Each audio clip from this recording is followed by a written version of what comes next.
un caractère juridique, c'est un rapport bel et bien signé. Même le premier président de la Cour des comptes, il a dit à tout le monde que c'est un rapport, c'est bel et bien signé. Le rapport qui a été envoyé à la présidence, à Bassirou Diomaye Faye, ce rapport-là a été signé. Le rapport que la Cour des comptes a envoyé aux ministres, aux différents ministres, voilà le garde des Sceaux, le rapport-là a été signé, ami. Il faut que nous l'érals aux Sénégalais. Maintenant, le rapport que Wabeno Bokyakar ont vu, qui est le compte de la Cour des comptes, rapport Bobo Mo Amoul signature. Parce que dans le cadre, dans l'exercice de la sécurité, pour que ces signatures-là nous soient falsifiées, moi, ken du jël risque de dougal un document signé qui Internet. En sachant que nit mën na ko falsifier signature bi facilement mota rapport yi nek ci Cour des comptes Cour des comptes amul signature. Alors ce premier président de la Cour des comptes m'a envoyé une lettre au garde des Sceaux qui les ministres, les anciens ministres des Finances, parce que tout de même un scandale. Le rapport de la Cour des comptes tu vois là qui les finances publiques. Mais les finances publiques, nous sommes les ministres des Finances. Abdoulaye Daouda Diallo. Bon, tu la passe du journal L'Observateur, tu vois Abdoulaye, dans une photo Abdoulaye Daouda Diallo.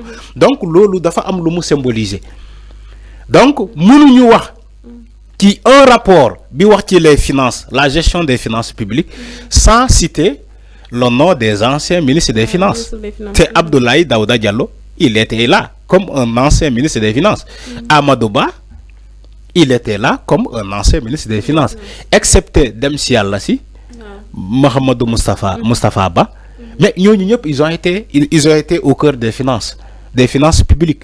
Donc, moi, le journal L'Observateur, Bibinde Lolo, sous recommandation du premier président de la Cour des comptes, Lolo man bêtement. Bêtement, parce que la Cour des comptes va vouloir se justifier et se défendre. Parce que les attaques sur elle, de Fabri, Wa Benno Bokk Yaakaar, lu yagul dara, bind nañu fi sen livre de contestation, le contre-rapport.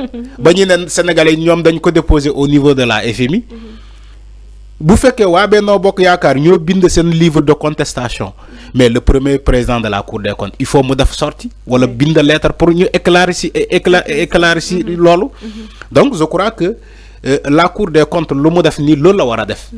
À un moment donné, il va falloir se défendre. Te wax na ko fi ami. Quand j'ai dit à Pape Malick Ndour, c'est manigance que vous faites là. Un jour, si la Cour des comptes décide de se défendre, ça va faire mal ci yeen. C'est pas la Cour des comptes. Ci yeen wa Benno Bokk Yaakaar lay gëna def mal que la Cour des comptes, parce que la Cour des comptes, c'est une institution crédible. Yag na fi. C'est une institution crédible. Bi def ay rapport du ko soumettre président de la République, du ko soumettre à l'autorité de droit.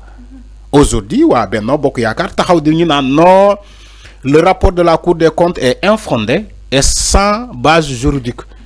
Parce que nous réclamons la paternité de ce rapport-là. Un rapport qui n'a pas de signature. Alors que nous savons que le rapport qui a été fait par cette Cour des comptes est fourni. Donc, Djoko, au niveau de la présence, a eu bel et bien une signature. Donc, lolu mo am. Man betouma, ainsi que d'autres Sénégalais, doulen bête.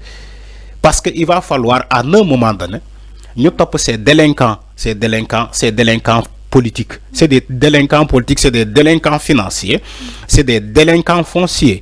Donc, nous devons rassembler tout ça. Ils ont été cités. Voilà, nous avons baram touma qui ces choses-là. Maintenant, il va falloir aller se défendre devant cette justice, là. Mota, pour aller se défendre, il va falloir soit un ministre dans l'exercice de ses fonctions, madame, dans les juridictions de privilège, la haute cour de justice, ou bien si aujourd'hui tu es député et auparavant tu as été ministre, aujourd'hui tu te retrouves à l'Assemblée nationale, il va falloir nous lever d'abord cette immunité parlementaire. Donc c'est une suite logique donc du fonctionnement juridique. Donc amul lu ñu bafoué, amul ben règle bu ñu bafoué, ils ont respecté au préalable le fonctionnement de l'Assemblée nationale, ils ont respecté aussi au préalable le fonctionnement de la justice.